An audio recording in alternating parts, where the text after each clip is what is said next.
Je vais vous montrer au travers de cette publication, en étudiant l'Évangile, que Jésus-Christ et le Père, malgré qu'ils sont tous les deux Dieu, ils sont malgré tout bien distincts l'une de l'autre.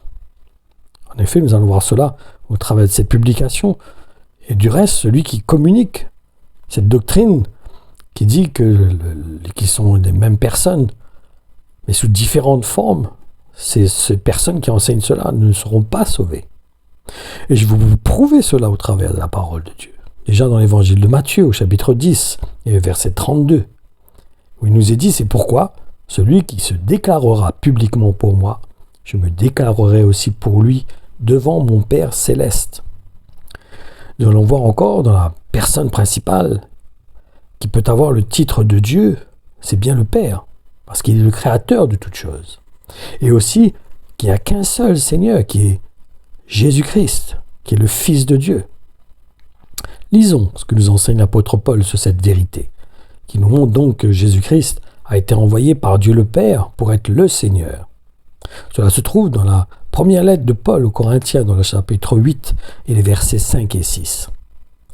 Cela est vrai, car bien que les gens du monde peuplent ciel et terre de prétendus dieux, bien qu'ils vénèrent réellement des multitudes de divinités et d'êtres auxquels ils font porter le titre de Seigneur, nous ne connaissons qu'un seul Dieu, le Père, de qui toute chose vient, pour qui nous avons été créés, vers qui nous sommes en chemin.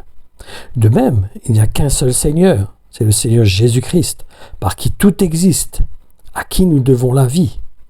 Mais attention, cela ne veut pas dire que le Fils n'a pas non plus les qualificatifs pour être appelé lui aussi Dieu. Mais sa place est à la droite de Dieu en tant que Fils et Seigneur sur toute chose. En réalité, c'est juste pour nous montrer qu'il y a une hiérarchie entre le Père et le Fils. En effet, c'est bien ce qui est exprimé par l'apôtre Jean dans son évangile. Au chapitre 1 et dans les versets 1 à 3, il nous dit « Aux origines, avant que rien n'existe, le Fils, expression de Dieu, était là. Il était face à face avec Dieu, étant lui-même Dieu. En toute éternité, donc, il était là, face à face avec Dieu. Tout ce qui existe a été créé par lui. Absolument rien n'a pris naissance sans lui. » Notez bien que l'apôtre Jean emploie les mots « face à face ». Il dit aussi de lui qu'il est à la droite de Dieu. Continuons de lire pour voir ce qu'il est dit du Fils et qu'il est descendu, mais qu'il est aussi remonté auprès de son Père.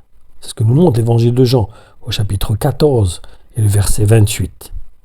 Vous m'avez entendu dire que je pars, mais j'ai dit aussi que je reviendrai auprès de vous. Si vous m'aimiez vraiment, vous seriez tout heureux de savoir que je retourne auprès de mon Père, car le Père est plus grand que moi. C'est bon encore de voir d'autres versets qui nous démontrent qu'il y a une différence entre Jésus-Christ et le Père. Regardons cela dans la lettre de Paul aux Philippiens, le chapitre 2, et le verset 11, où il nous dit « Et que toute langue confesse que Jésus-Christ est Seigneur, à la gloire de Dieu le Père. » À la gloire de Dieu le Père. Et ne nous laissons pas séduire. Même si le Fils de Dieu est venu dans une chair semblable à la nôtre, cela ne change en rien qu'il est bien distinct de Dieu en tant que Père. Nous pouvons lire aussi le témoignage de l'apôtre Paul à ce sujet qui nous montre la personne de Jésus-Christ en tant que Seigneur. Regardons cela dans le livre des Actes des Apôtres, chapitre 9, et dans les versets 4 et 5. Il tomba à terre et entendit une voix qui lui disait « Saul, Saul, pourquoi me persécutes-tu ? Qui es-tu, Seigneur ?» balbutia-t-il. « Je suis Jésus, celui que tu persécutes. » Il confirme plusieurs fois cette vérité, comme dans, par exemple, la lettre aux Galates, dans le chapitre 1 et le verset 12. Il nous dit « Ce n'est pas non plus des hommes que je l'ai reçue. Elle ne m'a pas été transmise comme une tradition. C'est Jésus-Christ lui-même qui me l'a fait connaître par une révélation. » Et aussi dans la lettre à Tite, au chapitre 1 et le verset 4, il nous dit « Je te salue, Tite, mon vrai fils en notre foi commune. Grâce et paix te soient données de la part de Dieu le Père et de Jésus-Christ notre Sauveur. » Nous allons encore pouvoir constater qu'il y a une hiérarchie, un ordre qui a été établi par Dieu lui-même. Et c'est encore expliqué dans la première lettre aux Corinthiens, dans le chapitre 3 et le verset 23. « Tout est à vous, mais vous n'appartenez qu'au Christ, comme le Christ appartient à Dieu. » La différence entre le Fils et le Père est aussi exprimée dans le verset 17 du chapitre 20 de l'évangile de Jean. Il nous dit « Ne t'attache pas ainsi à moi, lui dit Jésus, car je ne suis pas encore remonté vers mon Père. Va plutôt trouver mes frères et dis-leur de ma part, je vais remonter vers celui qui est à la fois mon Père et votre Père, mon Dieu et votre Dieu. » Comme la parabole du propriétaire du vignoble qui envoie son fils unique, nous allons voir aussi que Dieu a tant aimé le monde, le Père a tant aimé le monde qu'il a envoyé son fils unique afin de nous démontrer son amour. Cela se trouve dans l'évangile de Jean au chapitre 3 et les versets 15 et 16. Pour que tous ceux qui placent leur confiance en lui vivent éternellement. Oui, Dieu a tant aimé les hommes qu'il a donné son fils, son unique, pour qu'aucun de ceux qui se confient en lui ne soit perdu, mais que chacun accède à la vie éternelle. Nous voyons que nous avons besoin de placer notre confiance en Jésus-Christ en tant que Seigneur sur notre vie. Et la différence avec le Père, qui est l'autorité suprême. Et ce n'est pas le Père non plus qui reviendra, mais c'est bien le Fils. C'est dit clairement dans le livre des Actes, au chapitre 1 et dans le verset 11. Jean de Galilée leur dit-il, « Pourquoi restez-vous ainsi les yeux fixés au ciel ?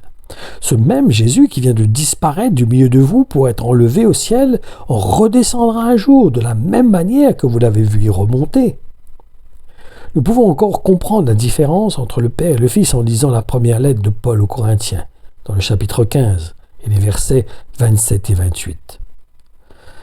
En effet, cela va nous montrer que lorsque toutes les prophéties seront accomplies, même Jésus-Christ reprendra la place qu'il avait avant de venir dans une chair semblable à la nôtre. Lisons cela. Oui, Dieu a tout mis sous ses pieds.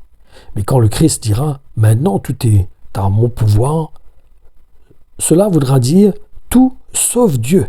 En effet, c'est Dieu qui donne au Christ le pouvoir sur toute chose. Et c'est Dieu qui lui donnera tout pouvoir. Et quand le Fils aura pouvoir sur toute chose, alors lui-même sera sous le pouvoir de Dieu. Ainsi, Dieu sera tout entier en tous. Nous devons comprendre le but pour lequel Dieu, en tant que Père, donc, a envoyé son Fils unique. C'est pour qu'il devienne le Seigneur sur la vie de tous ceux qu'il appelle à hériter de son royaume. Et c'est en ce sens que le diable essaie de dissimuler ce qu'il est en tant que Seigneur. Et ça ne servira à rien non plus d'utiliser dans les commentaires que vous allez faire sur cette publication, cette parole de Jésus, lorsqu'il nous dit que ceux qui l'ont vu ont aussi vu le Père. Parce que le verset 10 explique justement ce qu'il a voulu communiquer à travers de cette parole. Qu'il a en fait été envoyé pour accomplir la volonté de son Père. Et cela signifie qu'il a représenté son Père sur la terre. Et c'était un peu comme son image, son reflet, le miroir du Père. Et ce n'est pas la peine d'essayer non plus de tordre ce que Jésus-Christ a voulu transmettre. Mais nous devrions plutôt comprendre que c'est le même principe en ce qui concerne les enfants de Dieu. Et c'est bon de dire ce que dit l'apôtre Paul à ce sujet.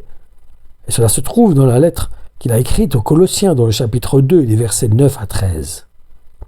Or, c'est en lui seul et en son corps que réside réellement et d'une manière permanente toute la plénitude de la divinité. Dans la communion avec lui, vous participerez vous aussi à cette plénitude et vous atteindrez votre plein épanouissement.